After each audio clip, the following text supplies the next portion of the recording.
Hello friends, my name is Kajal और आप सभी का स्वागत है मेरे चैनल पर।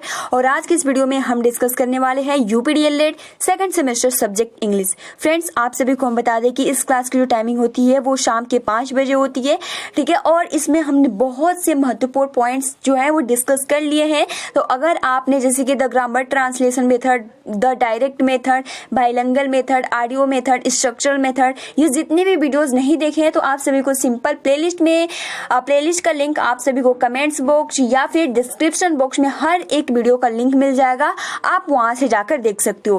फ्रेंड्स, आज के इस वीडियो में हम जानेंगे कि सिचुएशनल अप्रोच क्या होता है। नाम से ही पता चल रहा है कि किसी भी वस्तु या कुछ भी आप पढ़ा रहे हो तो वैसा ही सिचुएशन आप अगर बनाएंगे तो बहुत ही इफेक्टिव, प्रभावी रहता है, ठीक है। सिचुएशनल अप्रोच क्या होता है, चलिए जानते हैं। वीडियो को लाइक कर दीजिए और अपने फ्रेंड्स मित्रों को शेयर कर दीजिए।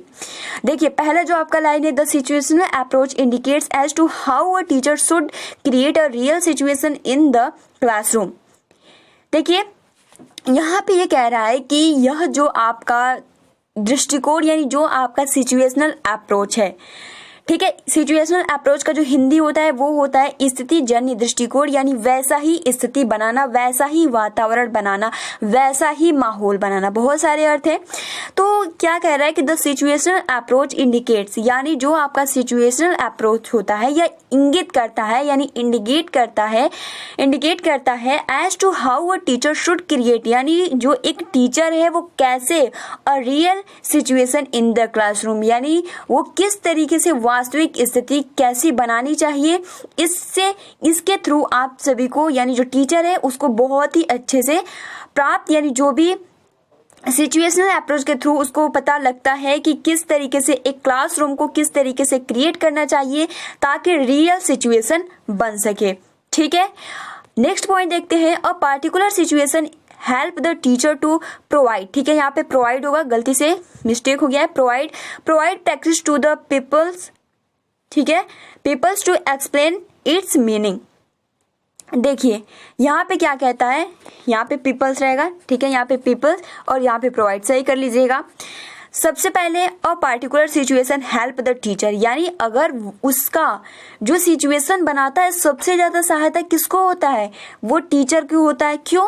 क्योंकि अगर वो सिचुएशन बहुत ही अच्छा रुचिपूर्ण बना लेता है तो जो कुछ भी पढ़ाता है, वह सिखाता है, उसको जो कुछ भी समझाता है उसको बहुत ही आसानी रहेगी, ठीक है। यानी जो भी अपने शिष्य को समझा रहा है, एक्सप्लेन कर रहा है, तो उसको बहुत ही आसानी हो जाती है जब इस तरीके का वो सिचुएशनल बना लेता है। तो यही कह रहा है, a particular situation help the teacher to provide practice to the peoples to explain its meaning, यानी बहुत ही आसानी तरीके से और सबसे ज्यादा जो सहायता मिलती है वो टीचर को ही मिलती है और बहुत ही आसानी के साथ वो अपने शिष्यों के साथ एक्सप्लेन कर सकता है, उनका अर्थ बता सकता है और उनको प्रैक्टिस करवा सकता है, ठीक है।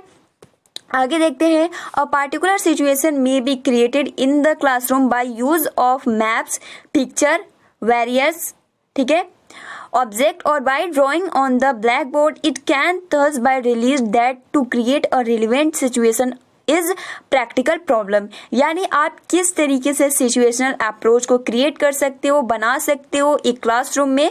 आप मैप्स के थ्रू, पिक्चर के थ्रू, विभिन्न, ठीक है, वेरियस मतलब होता है आपका, वारियस मतलब होता है विभिन्न तरीके होते हैं, विभिन्न तरीके, और बाय ड्राइंग यानी कला के थ्रू ब्लैक बोर्ड पे आप बना के सिखा सकते हो। It can thus be release that create a relevant situation is practical problem, यानी जब आप इस तरीके का सिचुएशनल बना लेते हो तो यह महसूस किया जा सकता है कि यह एक प्रासंगिक स्थिति बनाने के लिए क्या है, व्यवहारिक, यानी बहुत ही अच्छे से जो भी आपके सामने जो भी प्रॉब्लम आती है आप बहुत ही आसानी के साथ इसको हल कर लेते हो, ठीक है।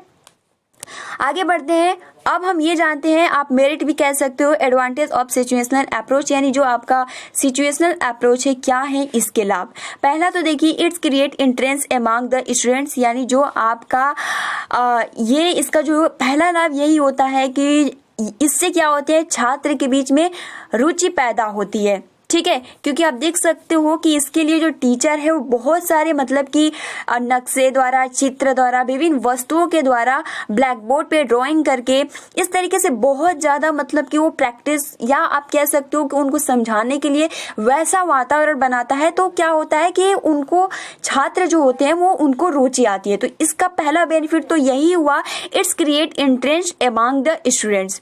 Emphasis is given on learn by play, यानी यहाँ पे हो जाएगा कि आपका मतलब हो जाता है, एम्फेसिस मतलब होता है जोर देना या बल देना। ठीक है, emphasis is given on learn by play, यानी आप कह सकते हो कि जो भी छात्र होते हैं, जो कुछ भी सीखते हैं, वो सीखने पे बहुत ज्यादा बल देते हैं।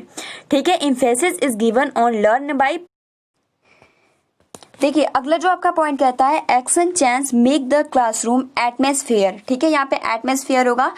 एटमॉस्फेयर मतलब होता है वातावरण, लिवली, यानी जो आपका यह जो क्रिया होता है यह बहुत ही अच्छे यानी आप कह सकते हो कि क्लास को जीवंत बनाते हैं, या आप कह सकते हो यानी जीवंत यानी बहुत ही सुंदर वातावरण बन जाता है। अगला जो आपका यहाँ पॉइंट कहता है कि lot of material and use to make the learning suitable and interesting, यानी यहाँ पे इसका जो मतलब हो जाएगा कि बहुत सारी सामग्री और सीखने को उपयुक्त और दिलचस्प बनाने के लिए उपयोग किया जाता है, यानी बहुत सारे मटेरियल एंड ताकि जो आप कुछ भी सीख रहे हैं, जो कुछ भी स्टूडेंट सीख रहे हैं, बहुत ही आसानी के साथ सीख ले, समझ ले। तो इसलिए बहुत सारे मटेरियल का यूज या उपयोग किया जाता है। आप देख सकते हो, lot of material and use to make the learning suitable and interesting. ठीक है, अब देखिए lot of example can be given, यानी बहुत सारे उदाहरण भी दिए जा सकते हैं।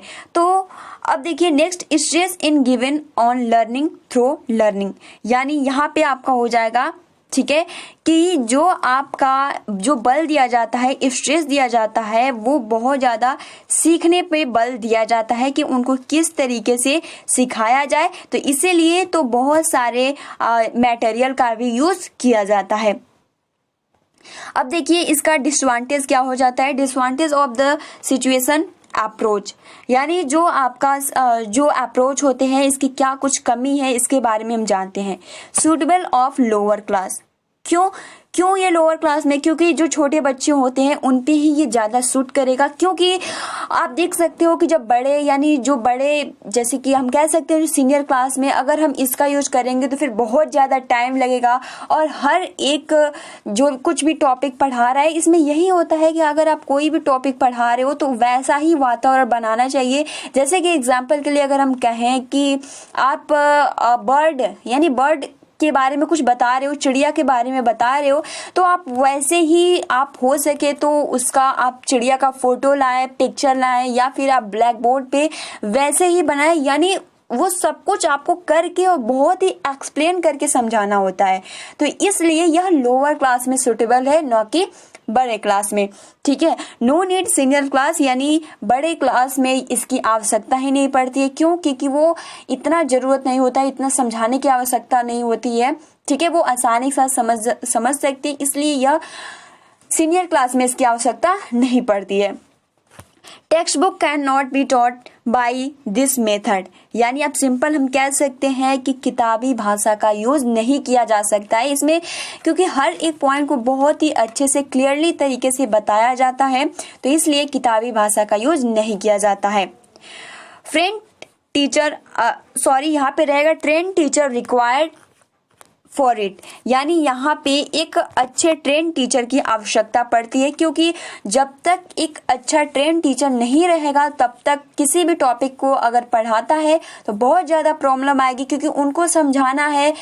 तो इसलिए एक ट्रेन टीचर की आवश्यकता पड़ती है, ताकि हर एक टॉपिक, हर एक ऑब्जेक्ट के तरीके से मटेरियल के थ्रू एक्सप्लेन करके और बहुत सारे एग्जाम्पल उसके पास होने चाहिए। तो इसलिए आप कह सकते हो कि ट्रेन टीचर की आवश्यकता पड़ती है। तो फ्रेंड्स, ये पूरा था सिचुएशनल अप्रोच। अगर मैं शॉर्टली में बताऊं कि सिचुएशनल अप्रोच होता क्या है, तो सिचुएशनल अप्रोच जो होता है, जैसे एक शिक्षक होता है और एक या बहुत सारे शिष्य होते हैं।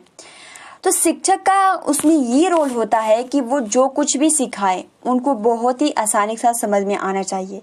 इसके लिए यह सिचुएशनल अप्रोच बनाया गया।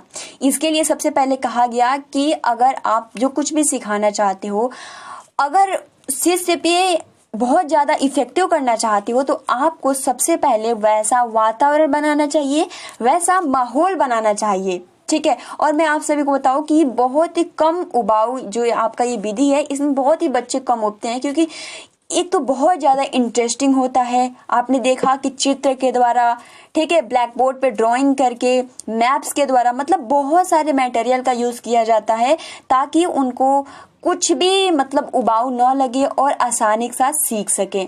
ठीक है। तो देखिए सिचुएशनल अप्रोच, क्योंकि आप सभी को इंग्लिश में याद करना है, इंग्लिश में लिखना है, तो सबसे ज़्यादा जो फोकस करना है इसी पे करना है। The situation approach indicates as to how teacher should create a real situation in the classroom, यानी एक शिक्षक को इंडिकेट करता है कि आपको किस तरीके से एक रियल, ठीक है, वास्तविक सिचुएशन किस तरीके से बनाना है। ठीक है। उसके बाद पार्ट, यानी सबसे ज्यादा जो हेल्प करता है ये इससे आपको शिक्षक को ही मिलता है, क्योंकि अगर वो जो कुछ भी उनके सामने, क्योंकि वैसा जब वातावरण बन जाता है तो जो कुछ भी पढ़ाते हैं उनको बहुत ही आसानी के साथ समझ में आता है। उसके बाद पार्टिकुलर सिचुएशन में बी क्रिएटेड, यानी आप किस तरीके से क्रिएट कर सकते हो, तो मैप के द्वारा, पिक्चर के द्वारा, विभिन्न ऐसे ऑब्जेक्ट हैं, ड्राइंग के द्वारा। उसके बाद देखिए एडवांटेज ऑफ सिचुएशनल अप्रोच, यानी क्या क्या इसके लाभ है। इट्स क्रिएट इंटरेस्ट, यानी बहुत ज़्यादा रुचि आती है। Emphasis is given on learn by play, यानी बहुत ज़्यादा सीखने पे बल दिया जाता है, खेलने पे बल दिया जाता है, यानी खेल में ही बहुत कुछ सिखा दिया जाता है। Action change make the classroom atmosphere lively, यानी बहुत ही ज्यादा, यानी इस एक्शन के थ्रू जो क्लासरूम होता है, आप कह सकते हो कि जो उसका वातावरण होता है वो जीवंत या बहुत ज्यादा सुंदर हो जाता है। Lot of material and use to make the learning suitable and interesting, यानी इसमें बहुत ज्यादा मटेरियल की आवश्यकता पड़ती है, क्योंकि इनका जो उद्देश्य होता है कि किसी भी टॉपिक, कुछ भी सिखा रहे हो तो वो आसानी के साथ समझ ले, रुचिपूर्ण हो सके, इसलिए बहुत ज़्यादा मटेरियल का उपयोग किया जाता है। Lot of example can be given, यानी बहुत ज़्यादा उदाहरण भी दिए जाते हैं। स्ट्रेस इन गिवन, यानी सबसे ज़्यादा बल सीखने पे और स्पीकिंग यानी बोलने पर भी दिया जाता है। ठीक है, यहाँ पे स्पीकिंग रहेगा। अब डिसवांटेज, यानी यह जो होता है सूटेबल लोअर क्लास में केवल है। ठीक है, नो नीड सीनियर क्लास, और किताबी भाषा का उतना यूज नहीं किया जाता है, और इसके लिए एक ट्रेन टीचर की आवश्यकता पड़ती है। तो बस आप सभी को इतने ही कुछ महत्वपूर्ण पॉइंट्स है जो कि याद करने होंगे। तो फ्रेंड्स आज के लिए इतना ही, वीडियो को लाइक कर दीजिए, और अगर आपने जितने भी अप्रोचेस या मेथड वाले वीडियो नहीं देखे हैं तो आप सभी को डिस्क्रिप्शन बॉक्स में मिल जाएगा, आप वहां से जाकर देख सकते हो। तो thanks for watching, take care and best of luck, और मिलते हैं 9 बजे वाली क्लास में।